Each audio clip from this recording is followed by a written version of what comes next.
want to know that because that way I'm with them. So. Yeah, maybe get us Okay, yeah, because my name's actually like right there. Thank Get your you. countdown. 3, 2, 1, go! All right, folks, that is the start of our 6 gap. Again, this is 6 gap only.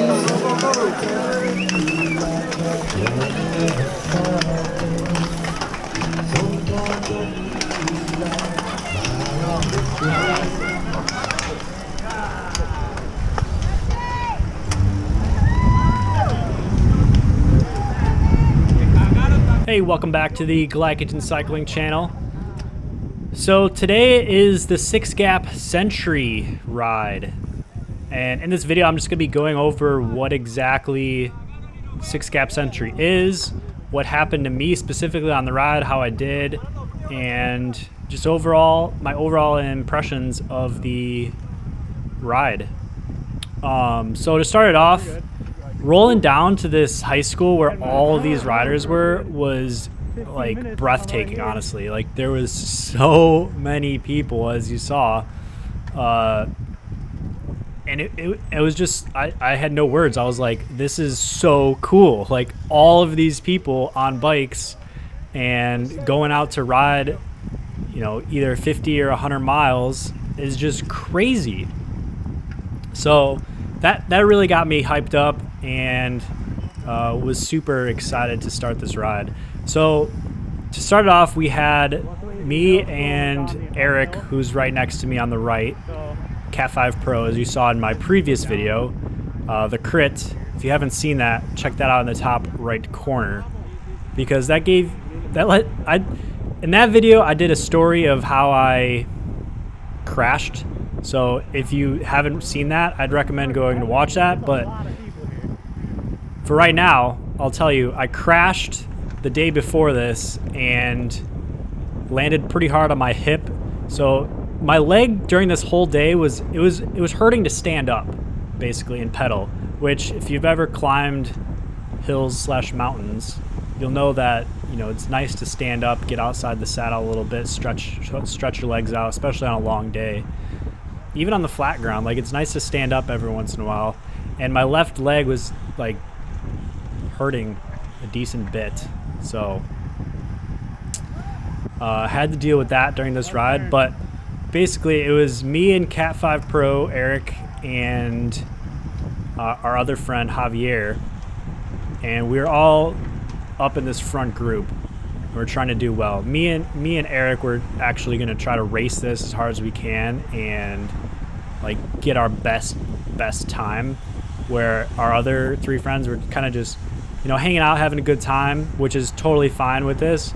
But I'm super competitive, so I wanted to basically be in the front group, try to you know, stay with them the whole time and go from there. So we're rolling out. We have a police escort, and as you can see, we're all over the entire road.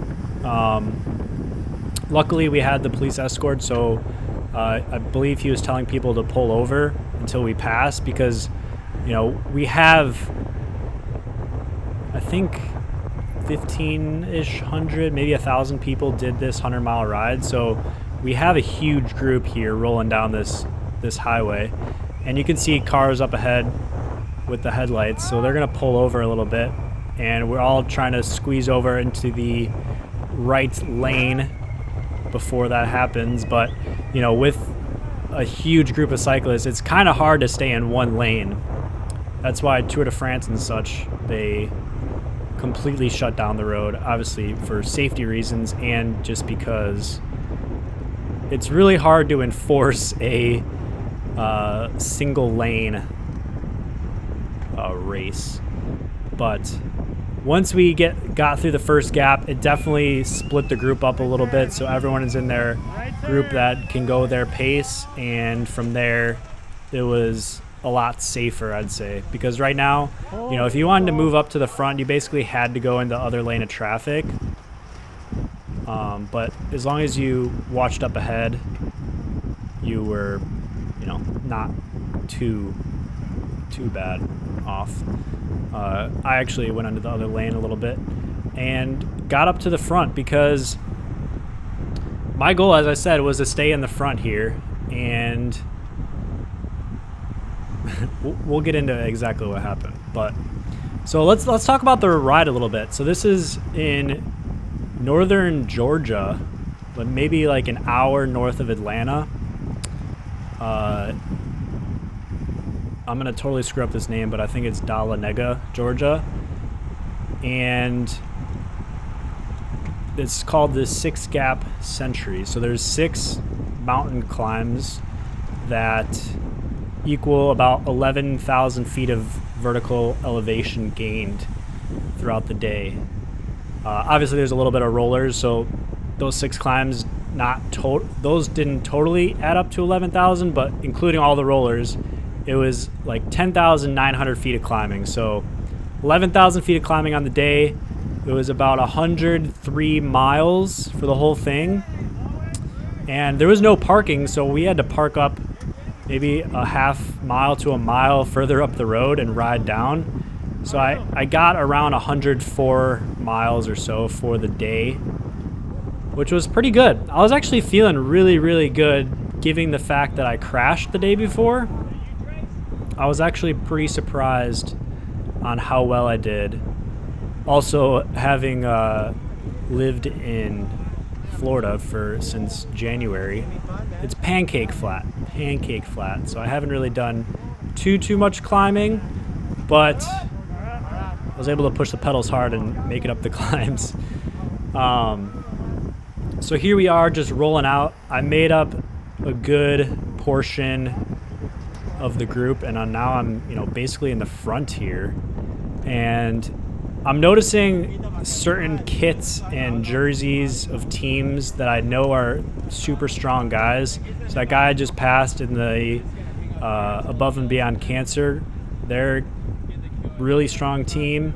So I know that's a good wheel to follow. And just some of these other kits up here I've noticed before, and I've raced with them before, so I know they're going to be strong wheels to follow. So as long as I stay up towards them, I know they're not going to be too sketchy of riders or anything like that. Because when you have a huge group like this and you're all rolling out, it can be a little bit sketchy. So as we move a bit further along, the group starts to thin out a little bit. As we go over some rollers, we drop some people, and we'll continue on like that. But basically my goal was to stay as close to the front as possible. A little climbing tip is, if you're not the strongest climber, you want to stay towards the front, because as the group continues along and keeps the pace up, you can slowly move towards the back of the group, and hopefully the time you make it towards the back, you have a little bit left where you can hold it until they meet the crest of the hill. So basically I wanted to make sure I was towards the front. I didn't want to have to close any gaps between other riders, because once you start, if you're not the strongest rider, you don't want to have to be closing gaps, especially on a climb, because you're gonna have to put a lot more power versus someone who's just at the front holding their numbers. So I wanted to be at the front and hold myself in that sort of position as long as I could, because I knew the first gap, which is Neil's Gap, which is coming up, is a pretty long climb, and if I could stay towards the front, I think I could stay with the front group and make it through the next couple climbs with them, which was really my goal. So as we got to Neil's Gap, as you'll see on the map right here, we started climbing up, and I was feeling actually really, really good. I made it about a quarter mile from the top before I started to get really tired, and then from there I made it. I caught up with like a smaller group that came up from behind me, maybe like 8 guys, and from that point on we just went as hard as we could to the top, and then we were kind of on a chase towards the bottom. to catch the group in front of us. At this point, I didn't really know the course that well. Didn't know how fast these descents are, as this was the first one. Didn't know how technical they are. And basically, I thought like that was over. Like, I'm not with the front group. I'm going to be with this little group for the rest of the day. And that's just how it is. But what I didn't realize is the groups really go really hard on the climbs, and then they kind of just like chill on the flats and wait until the next climb, basically. So we were actually going pretty hard at this point, and you can see we're super tuck in and just holding a ton of speed, probably close to 40 miles per hour on this descent. But as you can see, the pavement is butter smooth, and it's just, you know, these descents were so much fun. There wasn't any like super sharp hairpins where you had to slam on the brakes, otherwise you're going over a cliff. It was nothing like that. It was, you could hold a lot of speed through the whole descent, which is really the most fun part. And you're gonna see it in a little bit when I go down the next climb. It was like such a fun descent. So at this point we are chasing, and we don't really, well, as I said before, I don't think we're gonna catch this group. So we come over a little bit of a ridge, and we kind of see the group off in the distance, and I'm like, oh man, we're actually gonna catch them. Like, if that's gonna be solid if we can actually catch them. So at this point we had a decent amount of guys. One of our guys actually crashed on one of the turns. The pavement was a little bit wet and slick, and he just kind of slid out. I don't know if he grabbed the front brake a little bit too much or what, but yeah, he slid out. But we had, you know, a good amount of guys, and you can see the group up ahead. So really, we were trying to go as hard as we can. I think I got like 6th overall on this little segment right here. I think it was about a mile. So that was actually kind of cool. But yeah, we were just hammering it at this point. Even though I'm kind of on just like coasting right now, but we end up catching the group, and I was really hyped at that point. I'm like, dude, I'm with the front group past the first climb.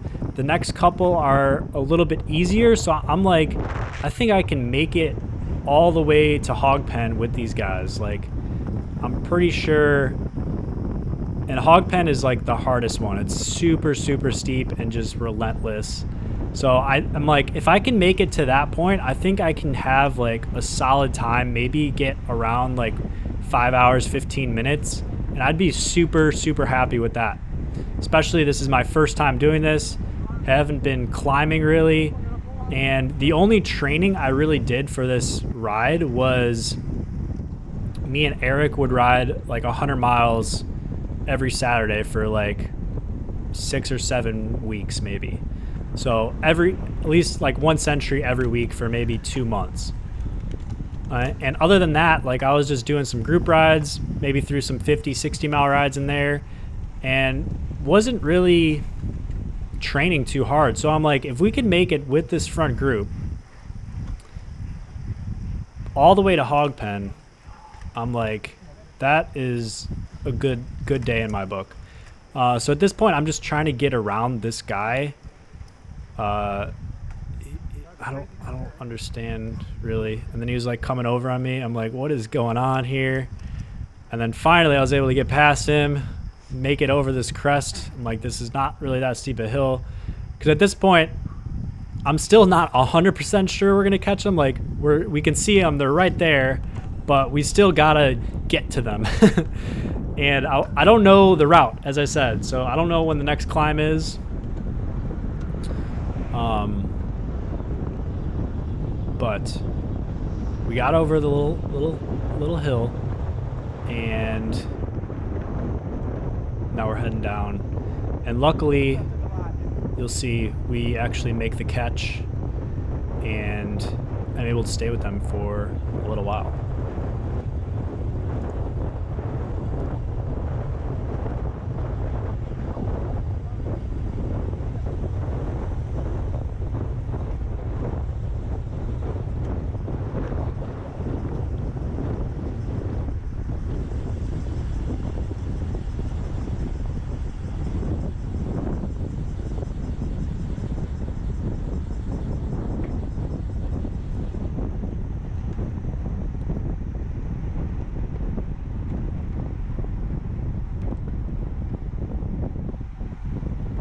So after we made the catch, we came up to this ridge with the beautiful sunrise in the smoky, literally, mountains with the clouds or fog or whatever you want to call it, into the field to the right.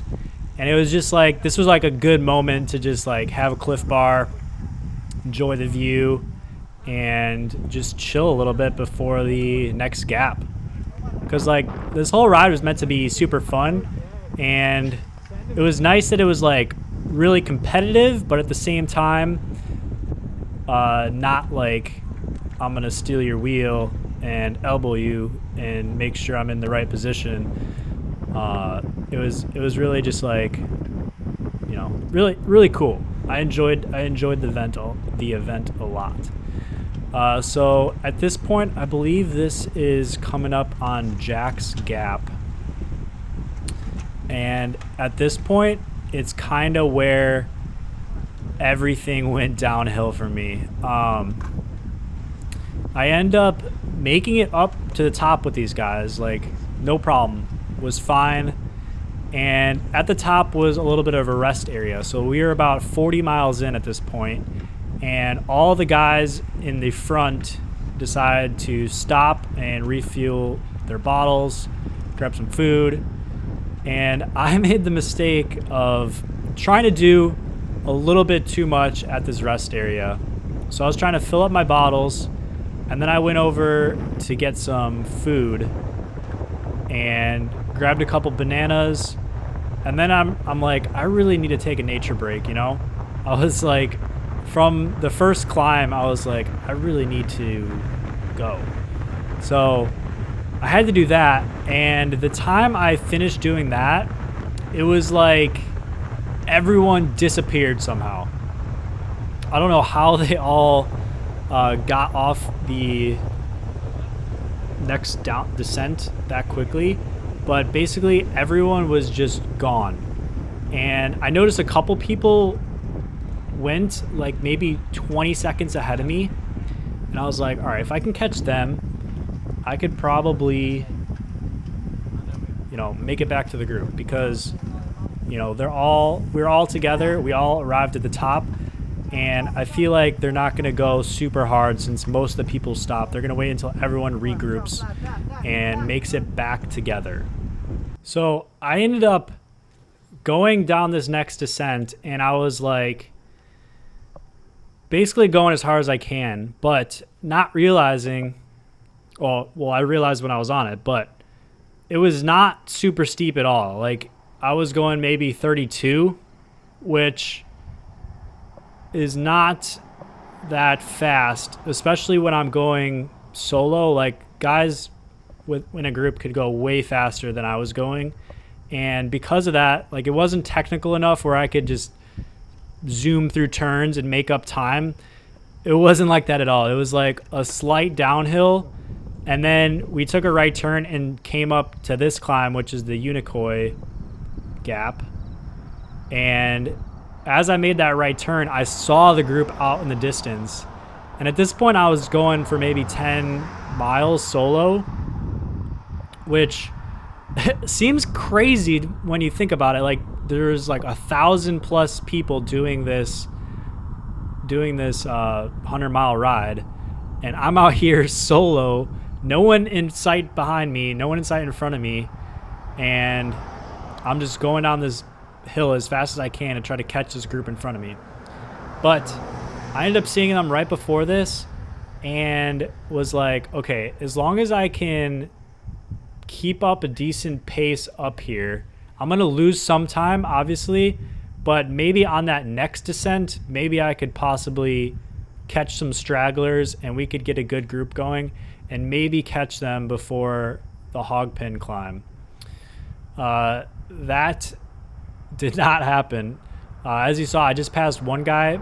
He was like the first guy to get dropped off that main group, and I basically just went right past him at 300 watts. Like, he was cooked. So kind of disappointing, honestly, at this point. I was like, dude, I'm like 40 miles in, 45 miles in, 50 miles in at this point, and I have another 50 to go, and I'm just like by myself. So I'm like, this is gonna be a long day if I can't catch a group, or a group catches me. Like, this is gonna be really hard to keep up this pace. And I keep seeing guys get dropped off. There's another guy close in front of them. So I'm like, maybe if I can catch enough of these guys, I can motivate them to come with me and we can get a little group going. And that way I'm not, solo for this whole time. Because on that descent of Jack's Gap, I burned a lot of energy, not going to lie. Like, that should have been a time to just recover and chill before the next climb, but I had to like sprint down that hill and then go as hard as I can up this one and down this next one, which is the Unicoi Descent, which was my second favorite descent of the day, not gonna lie. So here we are. This is the Unicoi Descent, and this was super, super fun. You can see the map in the top right corner, top right corner. And there's some twist turns, but I get up to some pretty good speeds, and no brakes, basically no brakes at all, except for maybe 1 or 2 turns. And I'm just gonna let you guys enjoy this descent for a little bit because it was super fun. So enjoy it, and I'll catch back when we get to the next climb.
So finally at the bottom of Unicoi, almost really at the start of the hog pin climb, which is the hardest of the day.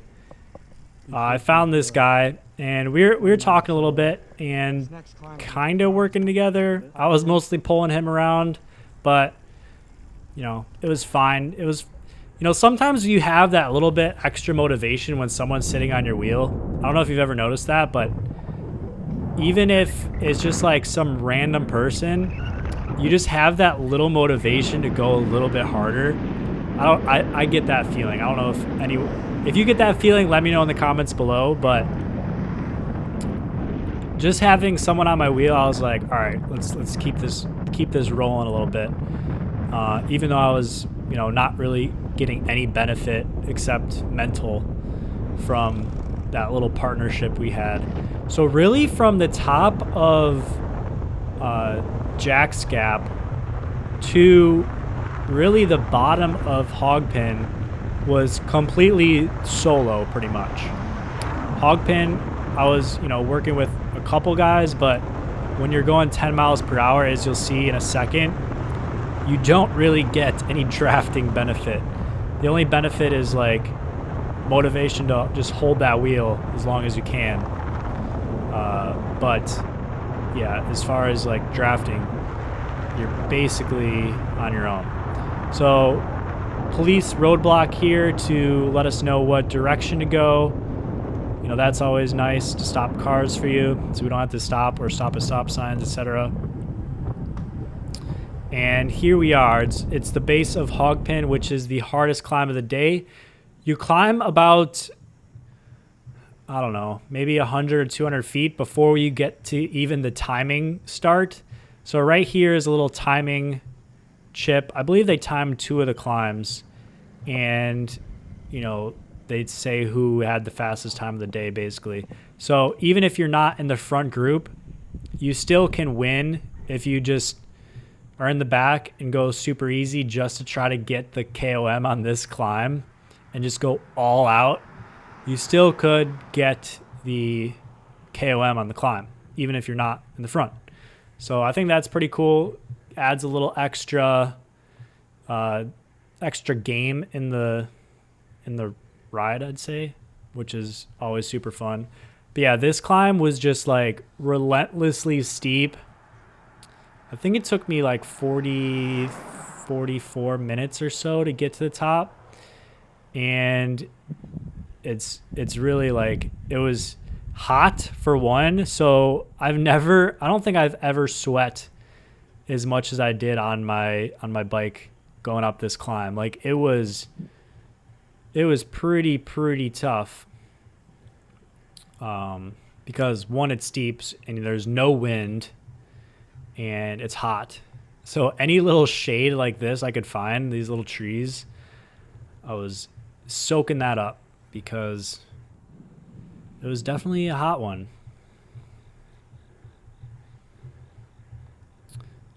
So again, I'm still solo at this point, which is kind of hard to hold, you know, a good pace because I don't really have a feeling of what's fast if I just keep passing guys up. So I think that one Extreme Fit or whatever that his team name is, I think he's still on my wheel at this point. And I think right here I was just checking to see if my camera was still on because I didn't know if it was or not. But it is, Thomas. Your camera is still on.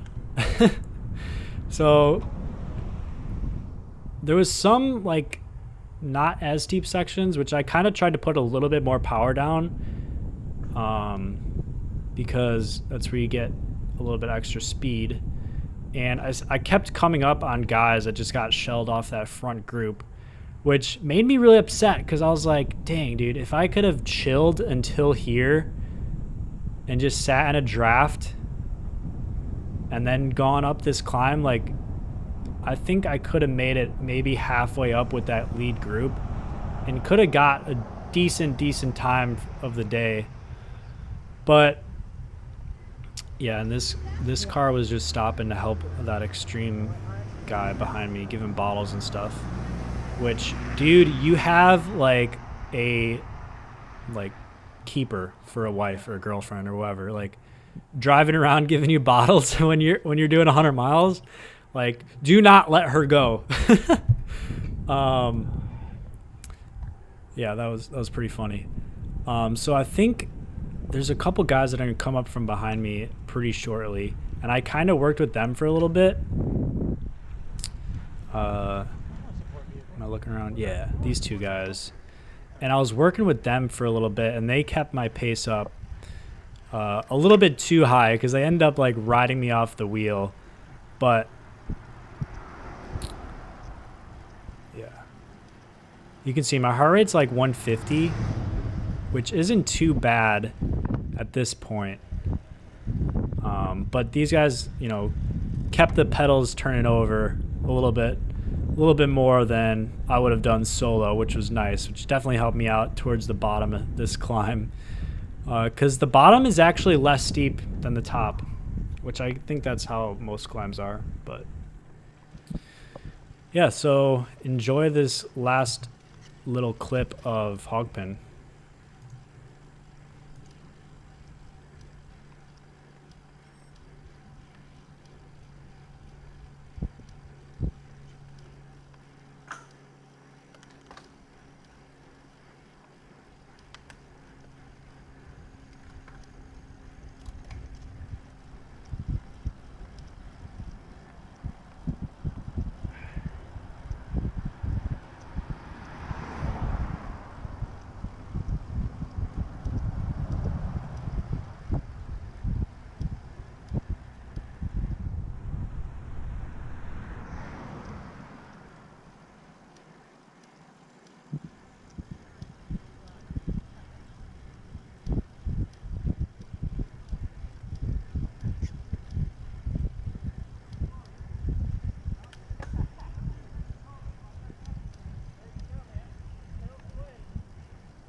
So here we are towards the end of the day.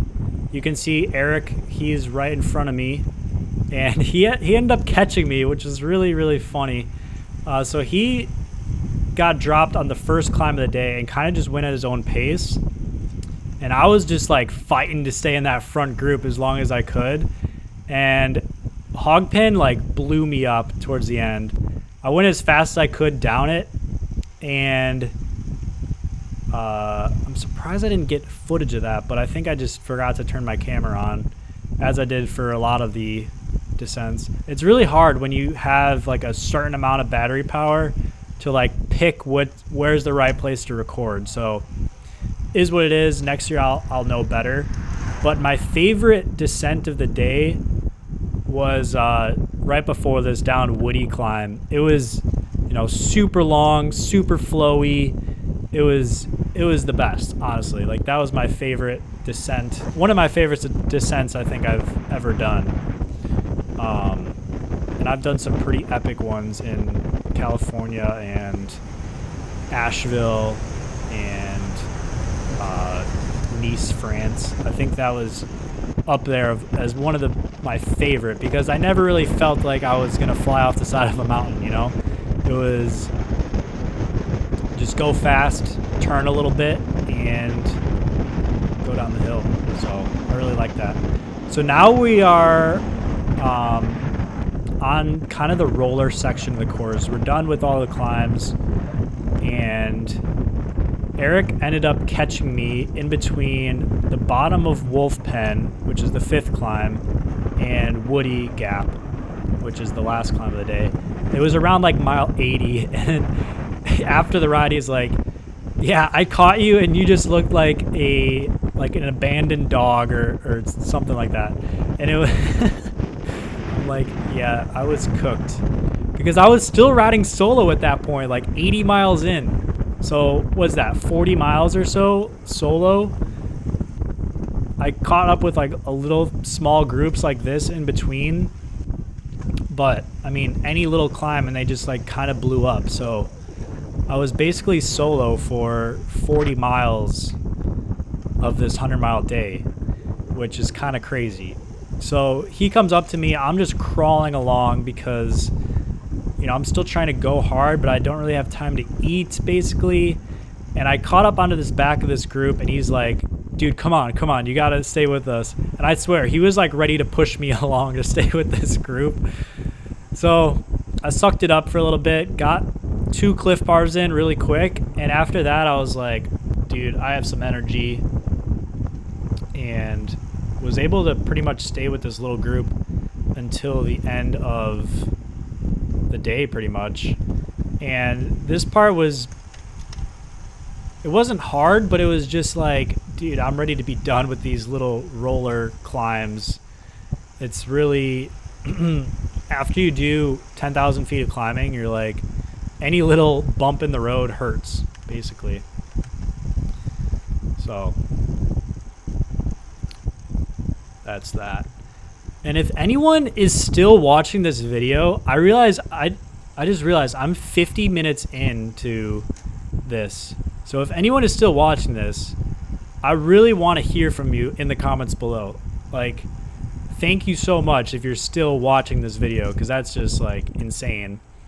This was a long day, so obviously it's going to be a long video, and I'm just like rambling on. So if anyone is actually enjoying this, I don't know if you're just like, maybe you're on a trainer or, you know, whatever, but if you're still watching this, like, that's epic. So I want to hear from you in the comments below, because I don't know what I could do, but I really appreciate it. Yeah, let me know in the comments below if you're still watching this video, because that'd be really cool. So let's start wrapping this up, because I am going really long, and this is going to take forever to upload. So yeah, at this point, I know Eric's goal is like 5.5 hours, and I think that'd be a really solid time to get. So any chance I get, I'm like trying to get any amount of energy I have out of my legs and try to keep this group going as fast as I can. He's up there, you know, he's just passing through guys, and we're just trying to keep this speed going, because we realize it's actually really close at this point. I think we have like 5 miles left, and it's like 5 hours 20 minutes we're at, so it's really, really close. So we're kind of pushing it, and I think the guys in our group kind of hated us at this point. They're like, dude, let's just chill for the last 5 miles. But we're just hauling along, doing what we do best, because we are used to this hot weather and these long rides, because me and Eric, guy in front of me, did probably 7 or 8 centuries every week to train for this. So that definitely helped a lot. So if you're gonna do this ride, I'd recommend doing some longer rides. If you have climbs, do some climbs, and you know, that's definitely gonna help you out, especially towards the end of this where it's, you know, it's hard. So yeah, do some long rides. So I'm gonna fast forward at this point and get towards the end.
The last little bit of the day. You know, the pace, I basically just gave up at this point. I was like totally tired, and I'm like, all right, we're like a mile away. once the computer ticked over 100, I was like, all right, I'm ready to be done. But I think we're at like 102, 103 at this point. And because I had to ride down from the middle school, I think it was like a 104.5 day. So at this point, I'm just going to roll it in. I'm not too, you know, upset of where I'm finishing for my first time ever out riding out in these mountains. So yeah. Just kind of chilled a little bit and rode it into the finish.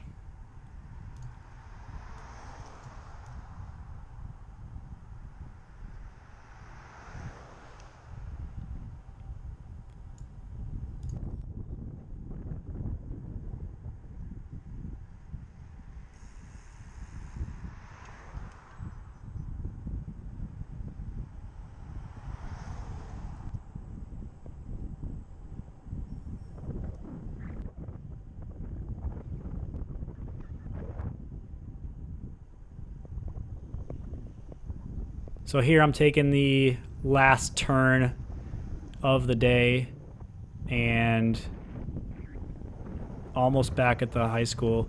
So at this point I'm like, I think I like turned it up here a little bit to try to just finish it out strong. Yeah, here we go.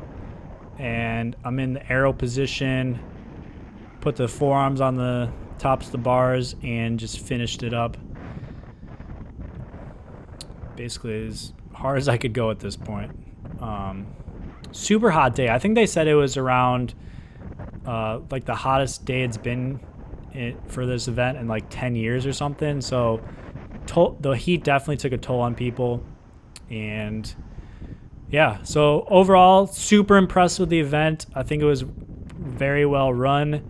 The registration was like perfect the day before. And there was plenty of rest areas for water, food, Coke, which I got at the top of Hog Pen. And, you know, the way to get your results of printing it out was like super, super solid. So I'll definitely be back next year for the 32nd edition of 6 Gap. And next year we're going to go for 5 hours, 15 minutes. Now that I know to not waste all my time at the feed zone. So yeah, hopefully you guys enjoyed this video. Again, if you're still watching at this point, I want to hear from you at the comments below, because that's amazing and I sincerely appreciate it. So let me know in the comments below. And if for somehow you're still watching and you're not subscribed, make sure to hit that subscribe button because that also helps me out. Would really appreciate that. And if you have any other questions or comments about Six Gap, let me know in the comments below or send me a message on Instagram or something, and I'd be happy to answer for you. So thanks for watching again, and I'll see you in the next video.